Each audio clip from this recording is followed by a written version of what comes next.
Hi, and welcome back to Plastic Models by Regular Dude and part number 8 of the Dragon 1/35 scale SdKfz 251/21 drilling. So in this part, I will not be doing a full length and a condensed version. It'll just be what it is because I'm getting into weathering, and it just, going to demonstrate some of what I'm doing and just move on and get through this. So let's get cracking. So here I have Ammo by MIG enamel wash, brown wash for German dark yellow. So this is the first thing we're going to do, and that is do a wash on this thing. Now I'm going to start out with a pin wash. I may end up doing like a sludge type wash and then just wipe off the excess, but we'll see what happens, because sometimes it starts out one way, it ends up another, and that's generally why I don't do too much as far as weathering on camera, because my technique is constantly changing.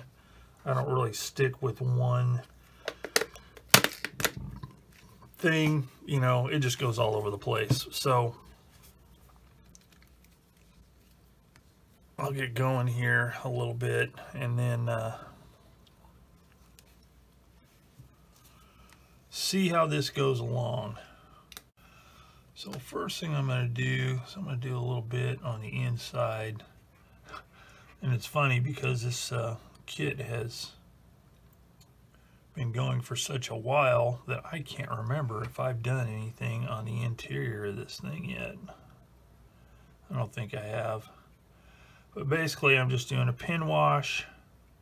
And yes, I know I'm not using a pin, but it's what it's called. So there you go. The reason I say that is I saw a dude get all heated one time in a conversation with somebody, saying, "Hey, you're not doing a pin wash. You don't have a pin. You're using a brush." Blah blah blah. One of those kind of things. The typical interwebs kind of thing. You know what? That's just fine. So anyway, I'm going to.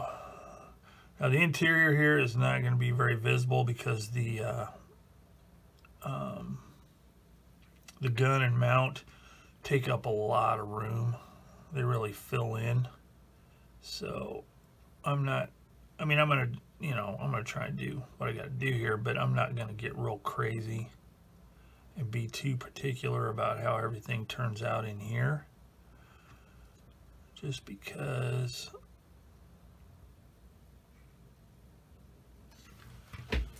you're not gonna see it. Let's zoom in a little bit, and so you can see what I'm doing. Now I'm not going to just sit here and do all this on camera. I'm just going to demonstrate some of it, and then we'll move on to the next part. Basically, it's just a matter of, and I'm not, for most of you, I'm not telling anybody anything they don't already know. But for those that may be joining for the first time, just want to kind of demonstrate how this works. You just touch the detail and the wash will flow through it. And whoa, what the heck? There's like a little string on there. Do you need to use these pre-bottled washes? Sure don't. You can make them yourself out of oil paints. Some people like to use acrylics, water-based acrylic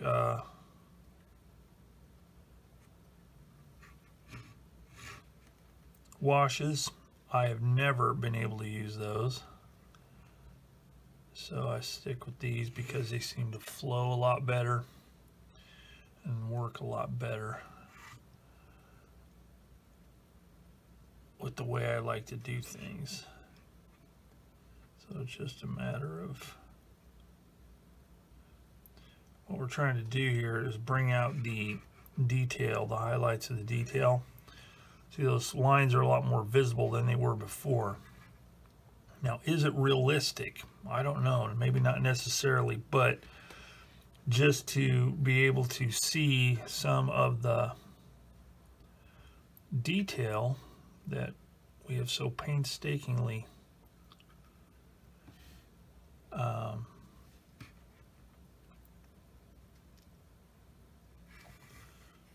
put in place, this is a good way to do it.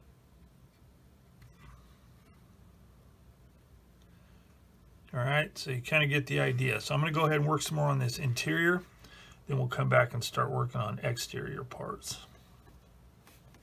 All right, here's an example of what you can accomplish. So this one here, I mean, you can obviously see the detail, but this right here where I put the wash has accentuated all of the detail a little bit more, created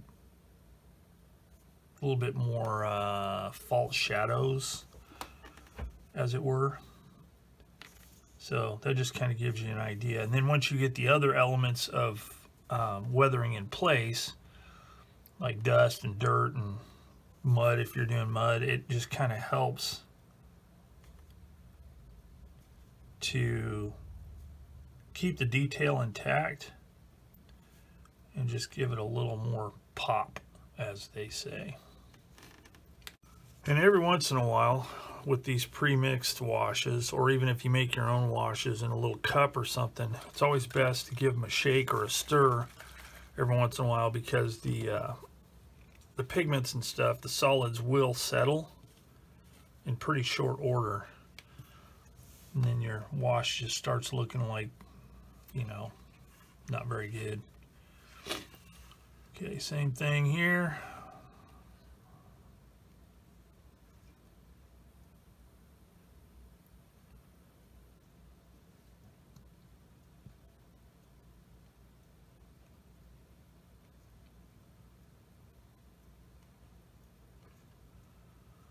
All the way around, and all the detail like that. All right, so that's all the wheels. Now these smeared spots right here, you don't have to sweat those, because once this stuff sits for a little bit, you can take a Q-tip / cotton bud / whatever people call them around the world, and that'll wipe right off, no problem. So it's like, you know,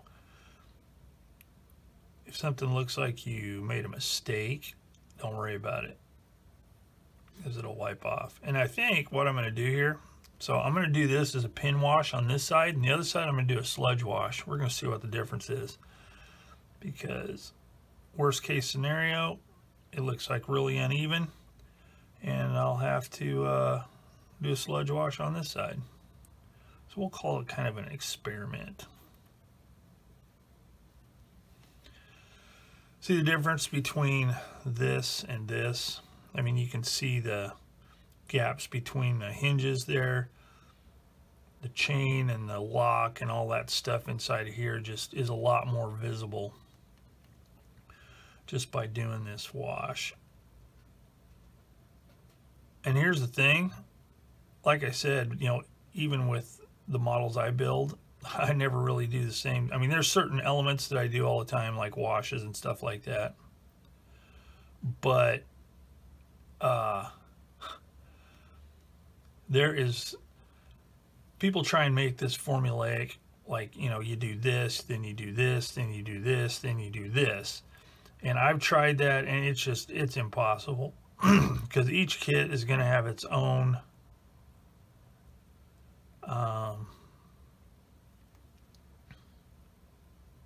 it's just different. I mean, for me, I mean, some people can do like a formulaic approach, not me. Mine is different every flipping time. And, you know, I'm good with that, because at least everything doesn't look so same.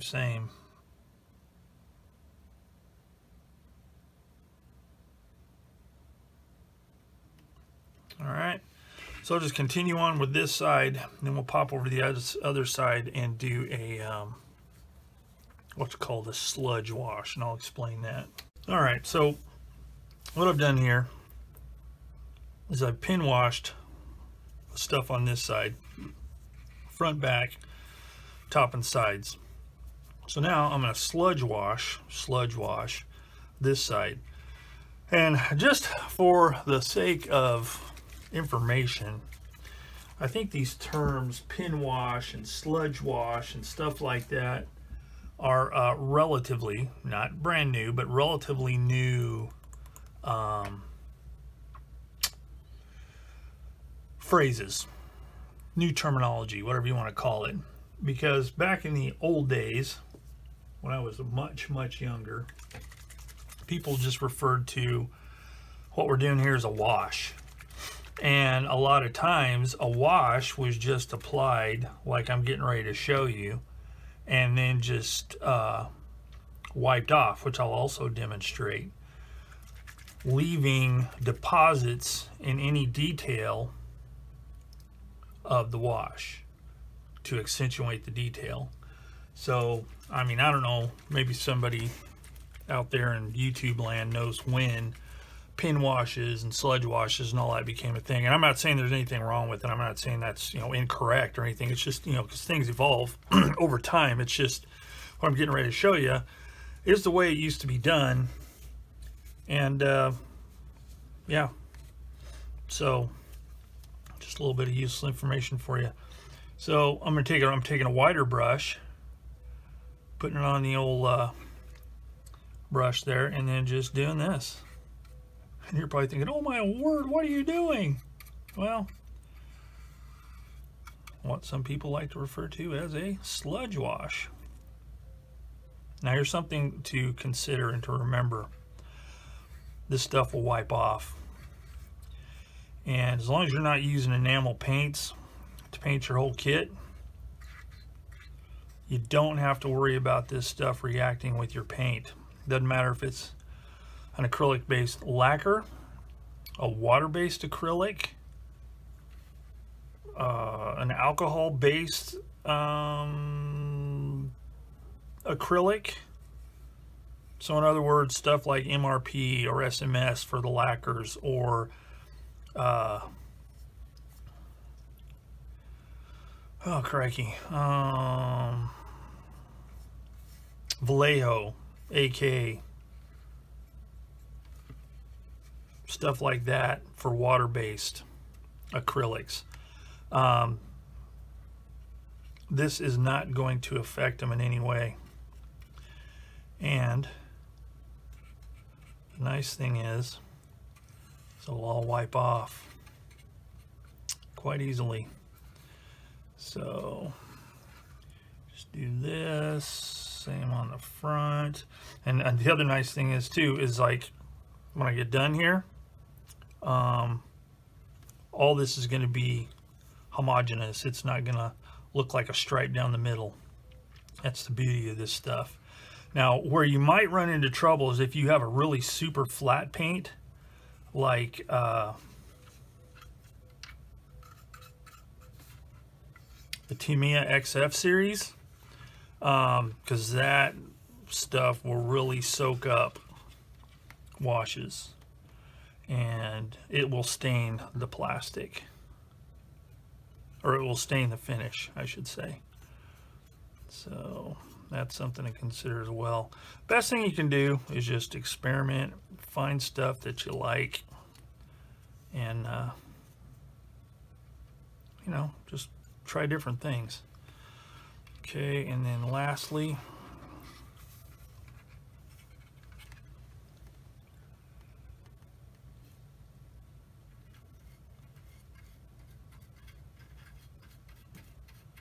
see, all this is a lot quicker. And depending on the effect you want, like on these wheels for instance, you do this, it's going to dirty these wheels up really good. I say dirty them. It's going to deposit a lot of wash in there. So that can be a benefit if you're wanting to use that as part of your weathering process on these wheels, because now you can throw some dust on there once it dries and you're, you know, pretty good to go.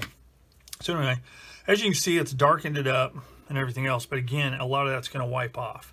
So now we have to let it sit and dry. And I did say dry. You don't have to wait. You don't have to mess with it while it's still wet. So let's let it dry. Okay, so here we go. Now, know that if you use this method, especially on semi-gloss type finish, it's not going to all come off. Close, but not quite. So just using this here Q-tip, you can see that it is mostly coming off, but it has made the colors a little bit darker. Not much. As a matter of fact, can't really tell from one side to the other. So when I get done with this exercise, I'm going to be doing this side the same as this, just because I kind of like this a little bit darker. It tones down, especially the yellow, tones that down a bit, so it's not quite so bright. And I'm not convinced entirely that it wasn't somewhat bright when it first hit the battlefield. But, you know, that's just a personal opinion. I got nothing to base that off of, other than this color is supposed to be accurate, which most of them claim to be. Then, yeah. Okay, so you get the same effect, leaving all of the detail accentuated, but yet you change the tone of the paint a little bit. In this case, making it just ever so slightly darker, dirtier looking. And that's kind of what I want. So that's what I'm going to do. I am going to sludge wash the other side just to match, because I like the way it looks. So anyway, that's all there is to it, really. And yeah, I'm digging it. I like the way it looks. And it's a little quicker than trying to pin wash all these little tiny details all over the vehicle. So anyway, I'm going to continue on with that. I'll do the other side. Once I get done with that, then we'll come back and take a look, see what the next step's going to be. Okay, so next thing I'm going to do is I'm going to start doing a little bit of streaking on this thing. And for that, I'm going to use streaking grime for DAK, Deutsches Afrika Core. Excuse me. And here's how I'm going to do it. I'm going to get some thinner on my mineral spirits on my wide brush, and then I'm just going to apply it on here. But you're going to wipe off all your wash from earlier. No, I won't. And just add more to it. So we got it there, and I'll go ahead and put some down here as well. Now the reason I'm doing this is it makes this stuff a little easier to manipulate, because if you just put it on straight or neat, as some people like to say, that dog ain't gonna hunt, because it's really hard to work in, and you end up with like some stark streaks instead of like blended streaks. And then I'm just gonna throw it on there like this, like that, nothing just real super special. Just put that on there like that, clean my brush thusly, then taking this still damp brush, after I put the cap back on my streaking stuff there, and then just drag it down like this, like this, like this, like this. See, like this. It's going to take a lot of it off, because I don't want too much. I want it to be subtle, because there's going to be other stuff going over on top of this.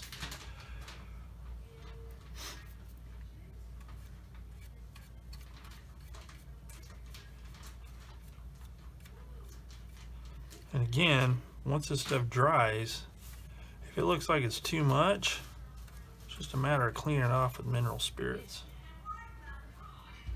Spirits de mineral.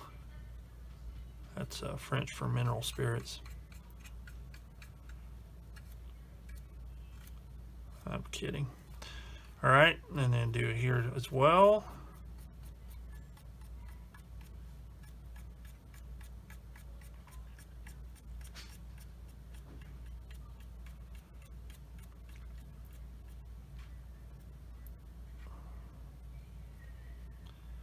Okay, see that?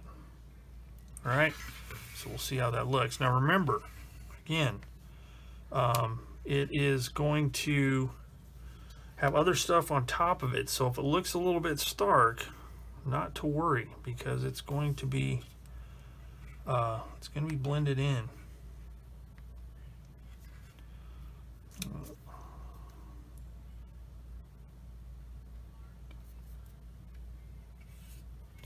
I already did this side, but I'm going to do it some more because I went kind of not enough on there, and I didn't do this part down here. Okay, so there. Let me get this on here. Get quite a bit of it off. Don't want to get too much on there. And then just dab it on like that. Same down here. Okay. Clean the brush. Put the cap on. And look both ways. Proceed with caution.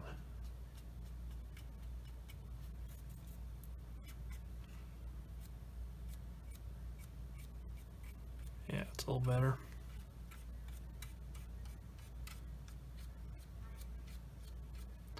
Make sure there's no dots left over from where it was applied initially, because that'll stand out. Again, it can be blended later, but you know, it's better to get it all uniform now. All right, so there we go. So we got some streakiness going on there, so we'll let that sit. I'm going to go ahead and do these other surfaces here, the back, the front, but at least you get the idea. Okay, so this first bit of weathering is dried sufficiently, so I got it all the way around. And again, you know, you can see some streaking going on here. I would consider, if that was all there was, I would consider that to be a bit stark. But like I said, there's more to come. There's more that's going to go on top of that, so that'll work for now. So I think, let's see, the next thing I want to do is do something on here. I almost forgot about the turret. So what I'm going to do, and again, I'm not going to do this on camera because you've seen me do it already, but I'm going to basically do the same things. I'm going to do a wash on the, like a sledge wash. I'm going to do an overall wash with the brown wash for German dark yellow. And then I will, that's probably, well, and then I'll do some streaking on the, on that gun shield.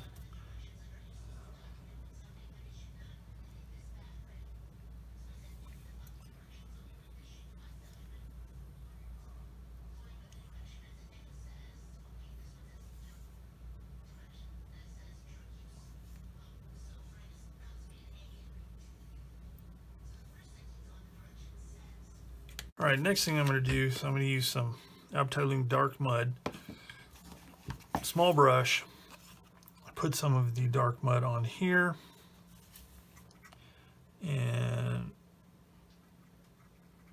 I'm just going to work it in corners, crevices, places where junk would accumulate because of the lack of crew traffic, foot traffic, whatever you want to call it. And then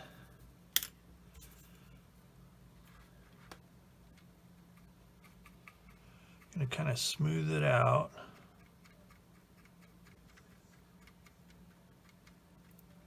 Blend it in so it's not so stark.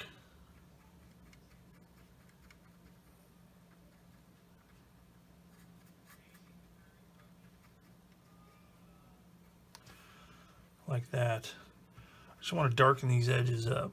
Now again, remember, this is not final stuff. There's going to be other stuff going on top of this.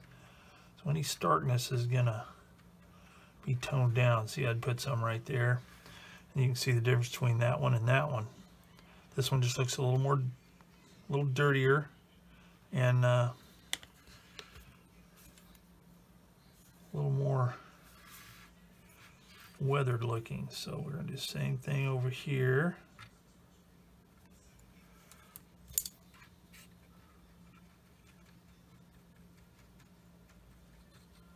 This is a perfectly dry brush. It's not.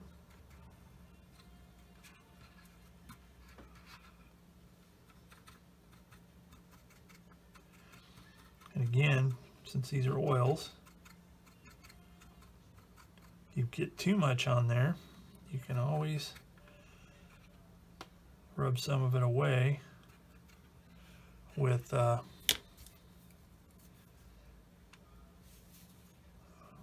mineral spirits. I want to get a little bit around that.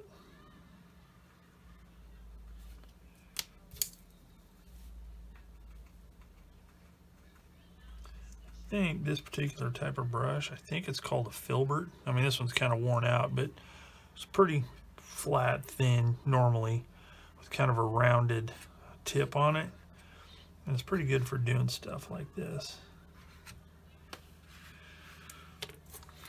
All right, same thing down here. Now down here, I'm going to go a little bit heavier because I want it to be a little dirtier, because that's really somewhere where stuff is going to build up. And there's going to be a lot more dust on this as well. So, you know, it's going to be kind of dark, and then it's going to get dust on top of that.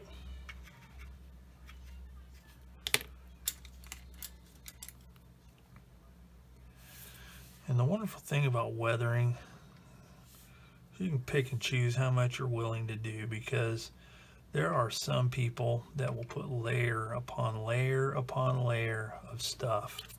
And is there anything wrong with that? Sure not, because it looks good. But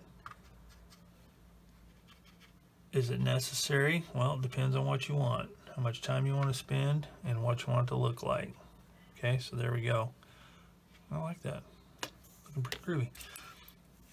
Something else. Let's do some underneath here. And I'm going to go a little bit heavier on this, because this is going to have a lot more dust and stuff, maybe even a little mud built up underneath that.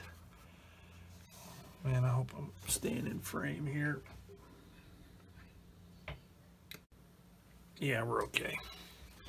All right, so same thing. Move this out of the way so I don't actually stick anything in it like that. See, this is the nice thing about oils. Now, a lot of people have good luck with again, remember, light stuff's going to be going on top of this, so this is not going to be this dark unless I want it to be. But being underneath like this, it would naturally be a little bit darker. But as I was saying, yeah,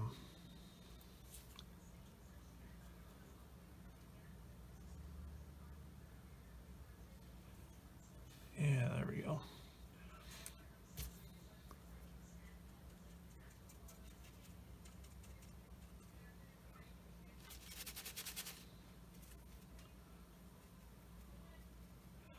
Nice thing about oils is they're easy to manipulate. What I was saying, a lot of people have good luck with water-based acrylic stuff. Not me. I've never been able to get the water-based acrylics to give me satisfactory weathering like this. For me, it's oils all the way. All right, so there we go. That to that.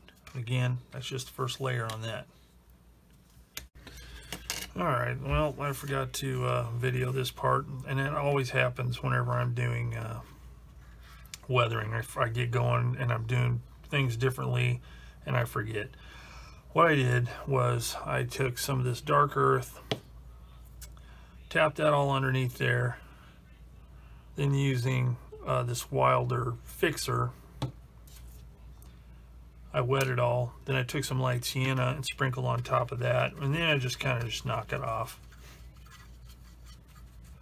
And what that does is it adds some uneven coloration and texture, so it's not just like paint on there.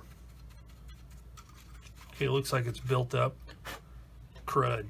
Did the same thing back here. A little bit up on the sides there. Just trying to get some color going. All right, so that's what I've got so far. So now you start doing a little bit up on the sides here. So I think for that,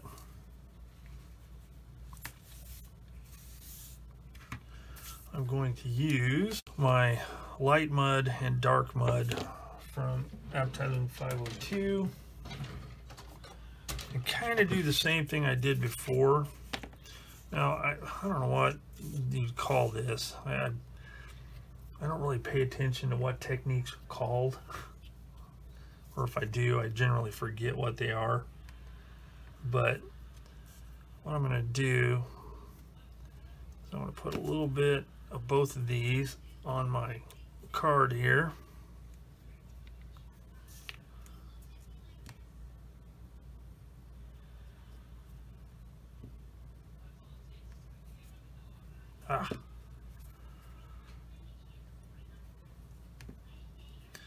And then I will take my oil brushes. I've got my brushes separated out here as to which brushes I use for what. And I'm going to just start dirtying up the sides here and the lower back. And I'm going to do that just by randomly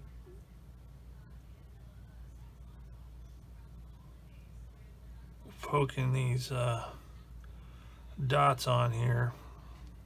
It's not really a dot filter because it's not a filter. I'm actually making some dirt here. I'm not trying to shift the colors. So hopefully it just won't get all muddied up and look all one unique and single color. So let's see, let's get these out of the way here.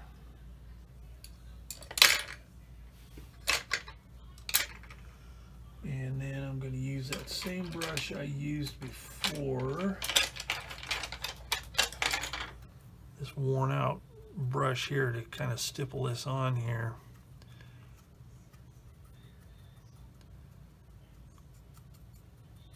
Basically just kind of getting it dirty here.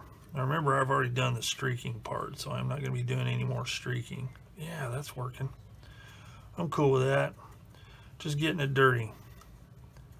Breaking it up some.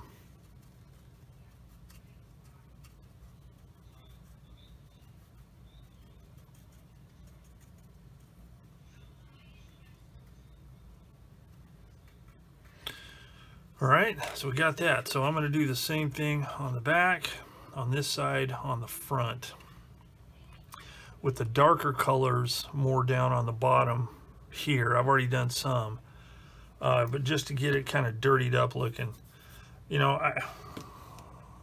and this isn't a knock by any means on how people do stuff, but for me, by the time I get to weathering, I'm getting to the point where I want to wrap this thing up. So I don't spend a whole lot of time. There's some people that building the kit is just a means to an end. And the part they really enjoy doing is the painting and the weathering and getting it really dirtied up and looking well worn and abused. And that's perfectly fine. I mean, because people can make some really ripping looking, you know, projects with that. But for me, when I get to this point, I'm ready to start wrapping it up. And I just don't spend, and getting back to these other people, they'll spend more time doing the weathering than they will building the kit. And some it's more than building and painting the kit. The weathering is the thing that they just love. I'm not so much that way. I like looking at it, and I don't mind doing some weathering, but it's just not, it's not a part of the kit that I just, oh man, I just can't wait till I get to the weathering. To me, it's just a necessary part of getting the kit to look a little more true to life. Okay, there we go. Got some dirtiness going. So I'm going to do the back, front, then we'll come back. Okay, so more stuff I've done that I haven't videoed, but pretty simple. I wanted to add a little bit of dustiness to the tracks without it being too bright, because normally I'll just use something like light mud or buff to make it look really dusty. But in this case, since I used the dark and light mud, I wanted to make sure that the color of the dust on the tracks and the running gear was not too stark. So I use mostly light mud with a little bit of dark mud in it. Made kind of a medium thick wash. It's not real super thin, but it's not like paint like. So I put that on there. And then now I need to put some on the wheels, which I have put in place here, because those would be dusty as well. Now, yeah, it looks all sloppy, but that is okay, because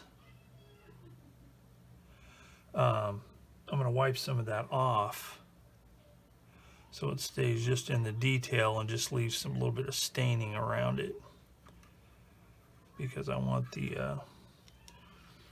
the treads filled in with dust. So just go around like this, let it sit for a bit, and then we'll wipe some of it off with a Q-tip. Well, we may not. We'll see how that settles in. If it kind of levels out, I may just leave it. But it's also important to make sure that I do the inside as well, because it would look funny with clean inner wheels and dirty outers. So let's put that around there like that.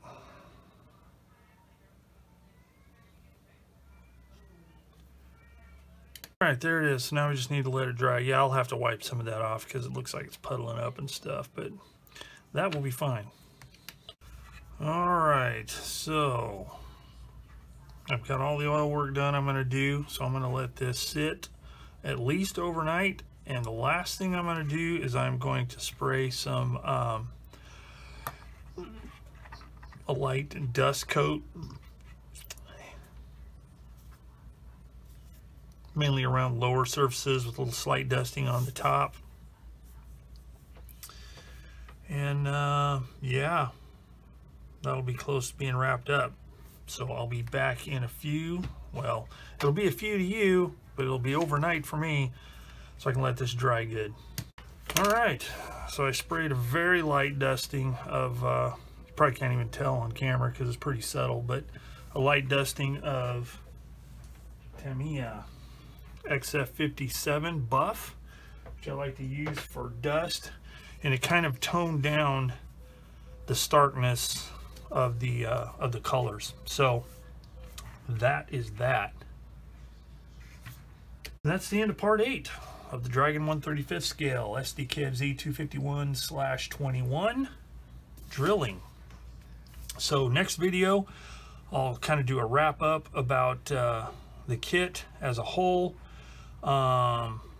My thoughts about it, and then I will do a quick slideshow with some hopefully better photos. All right, so as always, thanks for watching Plastic Models by a Regular Dude, and I'll see you all later.